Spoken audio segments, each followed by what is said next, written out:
നമസ്കാരം, ഞാൻ ജിനീഷ് ശാന്തി യോഗ. നമ്മൾ അന്താരാഷ്ട്ര യോഗാ ദിനാചരണ പരിപാടികളൊക്കെ ആയിട്ട് വളരെ സന്തോഷത്തിൻ്റെ നിമിഷങ്ങളിലേക്ക് മുന്നോട്ട് വന്നിരിക്കുകയാണ്. നമുക്ക് എല്ലാവർക്കും അറിയാം, ഈ ജൂൺ 21 11ാമത് അന്താരാഷ്ട്ര യോഗാ ദിനാചരണമായി നമ്മൾ ആചരിക്കുകയാണ്. യോഗയെക്കുറിച്ച് ഒരുപാട് കാര്യങ്ങൾ നമ്മൾ ഈ ഒരു സമയത്ത് മനസ്സിലാക്കുവാനും ഇതിന്റെ മൂല്യങ്ങളെക്കുറിച്ച് ഉയർത്തിപ്പിടിക്കുന്ന ഒരുപാട് പദ്ധതികൾ മുന്നോട്ട് വരുന്നു.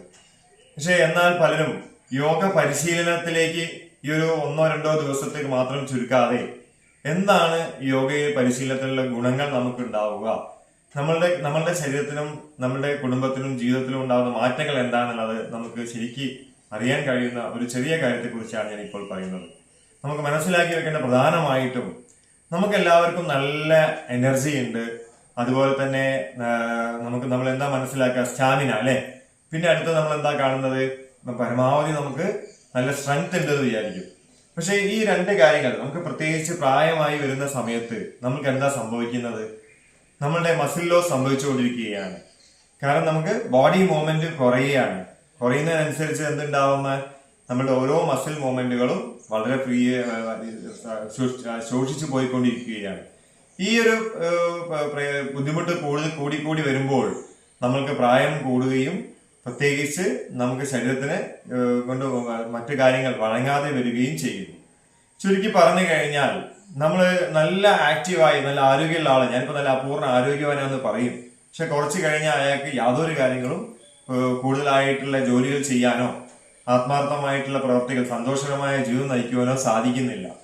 പിന്നെ ഒരു ഘട്ടത്തിലേക്ക് നമ്മൾ മരുന്നിനെയും മറ്റു പ്രയാസങ്ങളെയും ആശ്രയിക്കേണ്ട ഗതികളിലേക്ക് നമ്മൾ പോവുകയാണ്.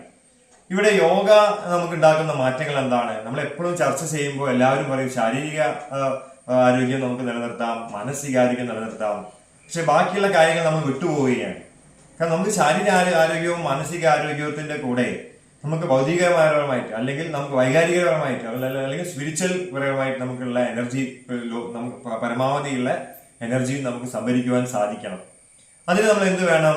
ഈ എനർജി നമുക്ക് സംഭവിക്കുമ്പോൾ നമ്മളെ മാംസപേശികൾ ശുഷ്കിച്ചു പോകുന്നതിന്റെ കാരണം നമ്മൾ ഒന്ന് എടുത്തു നോക്കൂ. നല്ല ആരോഗ്യം, നല്ലൊരു പ്ലെയർ, ആ പ്ലെയർ ഒരു 50-55 വയസ്സ് കഴിഞ്ഞാൽ പിന്നെ അയാൾ ആകെ ഡൗൺ ആവുന്നതിന്റെ കാര്യമാണ്.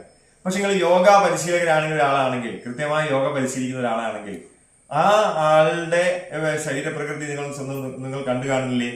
അപ്പൊ ഇവിടെ ഞാൻ മാഷ് പറഞ്ഞു വരുന്നതിന്റെ പ്രധാനമായിട്ടൊരു പോയിന്റ് എന്താ വെച്ചാൽ, നമുക്ക് എനർജി നമ്മൾ നിലനിർത്തുന്നു, നമുക്ക് എന്തുണ്ടാവുന്നു, സ്റ്റാമിന നമ്മൾ കാണുന്നു അല്ലെ. നല്ല ഓടി ചാടി നടക്കാൻ